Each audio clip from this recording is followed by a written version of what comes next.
ನಾನು ಹೇಳಿದ್ದೀನಿ ಈಗಾಗಲೇ, ಉದ್ಯೋಗ ಕೊಡಬೇಕು ಅಂತಕ್ಕಂಥದ್ದು ನಮ್ಮ ಭರವಸೆ. ಉದ್ಯೋಗ ಕೊಡ್ತೀವಿ, ಬಟ್ ಒಳ ಮೀಸಲಾತಿ ಕಾರಣದಿಂದ ಕೊಡೋಕ್ಕಾಗಲಿಲ್ಲ. ಈಗ ಪ್ರಾರಂಭ ಮಾಡಿದ್ದೀವಿ. ಈ ಬಜೆಟ್ನಲ್ಲೂ ಕೂಡ ಘೋಷಣೆ ಮಾಡ್ತೀನಿ ನಾನು. ಉದ್ಯೋಗ ಕೊಡ್ತೀವಿ, ಹಂತವಾಗಿ ಭರ್ತಿ ಮಾಡ್ತೀವಿ. ಈಗ ಎಷ್ಟು ಖಾಲಿ ಇದ್ದಾವೆ, ಸುಮಾರು 2.5 ಲಕ್ಷಕ್ಕಿಂತ ಜಾಸ್ತಿ ಹುದ್ದೆಗಳು ಖಾಲಿ ಇದ್ದಾವೆ. ಅವನ್ನೆಲ್ಲ ಹಂತವಾಗಿ ಭರ್ತಿ ಮಾಡ್ತೀವಿ. ಇದು ಏನಾಗಿದೆ, ಆನೆಗಳ ಸಂಖ್ಯೆ ಮತ್ತು ಹುಲಿಗಳ ಸಂಖ್ಯೆ, ಚಿರತೆಗಳ ಸಂಖ್ಯೆ ಜಾಸ್ತಿ ಆಗ್ಬಿಟ್ಟಿದೆ ಕರ್ನಾಟಕ. ಅವೆಲ್ಲವೂ ಕೂಡ ಹೊರಗಡೆ ಬರ್ತಾ ಇದ್ದಾವೆ. ಹೊರಗಡೆ ಬಂದು ಮಾನವ ಸಂಘರ್ಷ ನಡೀತದೆ. ಅದಕ್ಕೆ ಅದನ್ನು ಈ ಸಾರಿ ನಾವು ಬ್ಯಾರಿಕೇಡ್ ಹಾಕಬೇಕು ಅಂತ ಮಾಡ್ತಾ ಇದ್ದೀವಿ. ದೊಡ್ಡ ಪ್ರಮಾಣದಲ್ಲಿ ಬ್ಯಾರಿಕೇಡ್ ಹಾಕ್ತೀವಿ ಸರ್.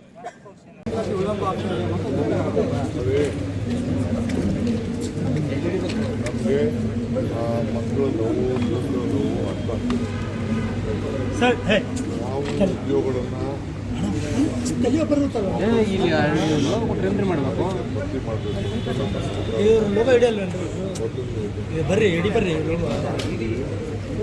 ಆದಷ್ಟು KPSCಗೆ ಬೇರೆ ಕಡೆ ಟೀಚರ್ಸು ಬೇರೆ ಎಲ್ಲ ಫಿಲಪ್ ಮಾಡ್ತಾ ಇದ್ದೀವಿ.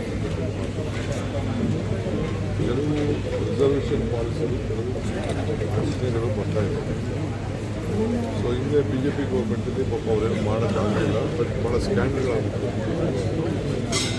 ನಾವು ಸ್ಕ್ಯಾಂಡಲೆಸ್ ಮಾಡಬೇಕು ಅಂತ ಟ್ರಾನ್ಸ್ಪರೆಂಟ್ ಮಾಡಬೇಕು ನಾವೆಲ್ಲ ಮಾಡ್ತಾ ಇದ್ದೀವಿ. ನನ್ನ ಎಲ್ಲ ವಿದ್ಯಾರ್ಥಿಗಳಿಗೆ, ಯುವಕರಿಗೆ ನಾವು ಅದಕ್ಕೋಸ್ಕರನೇ ನಿಮಗೆ ಅವ್ರಿಗೆ ಸ್ಟ್ರೆಂತ್ ಬರಬೇಕು ಅಂತೇಳಿ ಯೂನಿಟಿಯಿಂದ ಪ್ರಾರಂಭ ಮಾಡಿದ್ವಿ. ಅವರೆಲ್ಲ ಒಂದು 2 ಇಯರ್ಸ್ ಅವರಿಗೆ ಸಹಾಯ ಮಾಡಬೇಕು, ಆಮೇಲೆ ಏನು ಬೇಕೋ ವ್ಯವಸ್ಥೆ ಮಾಡಬೇಕು. ಸೊ ಅದರಿಂದ ತಾವು ಧೈರ್ಯವಾಗಿರಿ. ಈ ಸರ್ಕಾರ ನಿಮಗೋಸ್ಕರ we are there to sort out your problem.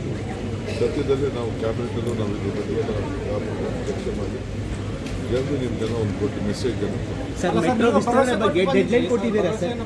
2027ಕ್ಕೆ 175 kilometre ವಿಸ್ತರಣೆ ಮಾಡೋಕ್ಕೆ ಡೆಡ್ಲೈನ್ ಕೊಟ್ಟಿದ್ದೀರಾ ಸರ್? BMR ಮೆಟ್ರೋ ವಿಸ್ತರಣೆ ಎಲ್ಲ ಸರ್ವೆ ಮಾಡಿಸ್ತಾ ಇದ್ದೀವಿ, ಎಲ್ಲ ಮಾಡ್ತೀವಿ. Whatever we have committed metro commit ಮಾಡಿದ್ದೀವಿ, ಅದನ್ನು ನಾವು ಮಾಡ್ತೀವಿ. ಅವ್ರಿಗೆಲ್ಲ ಹೇಳಿದ್ದೀವಿ, ತೊಗೊಂಡು ಮಾಡ್ತೀವಿ. ಮಧ್ಯದಲ್ಲಿ ಸದ್ಯದಲ್ಲೇ ನಾನು ಸೆಂಟ್ರಲ್ ಮಿನಿಸ್ಟ್ರು ಭೇಟಿ ಮಾಡ್ತೀನಿ. ಡಬಲ್ ಡೆಕ್ಕರ್ ವಿಚಾರದಲ್ಲಿ ಒಂದು ಸ್ಮಾಲ್ ಸ್ವಲ್ಪ ಕ್ಲಾರಿಫಿಕೇಷನ್ ಹೇಳ್ತಾ ಇದ್ದಾರೆ, ಅವ್ರು ರಿಪೋರ್ಟ್ ಕೊಡ್ತಾರೆ. V are committed metro expand ಮಾಡಿ ಪಬ್ಲಿಕ್ ಟ್ರಾನ್ಸ್ಪೋರ್ಟ್ನ ಜಾಸ್ತಿ ಮಾಡಬೇಕು. ಇದು ನಮ್ಮ ಸರ್ಕಾರದ ಸರ್. ಚುನಾವಣೆ ಭರವಸೆ ಕೊಟ್ಟಿದ್ದೆ ಸರ್, ನೇಮಕಾತಿಗಳನ್ನು ಮಾಡೇ ಮಾಡ್ತೇವೆ ಅಂತ. 3 ವರ್ಷ ಕಳೀತದೆ. We will do it, we are doing it, we are committed. Guarantee ಸದಸ್ಯರು ಪತ್ರ ಬರೆದಿದ್ದಾರೆ ಸರ್.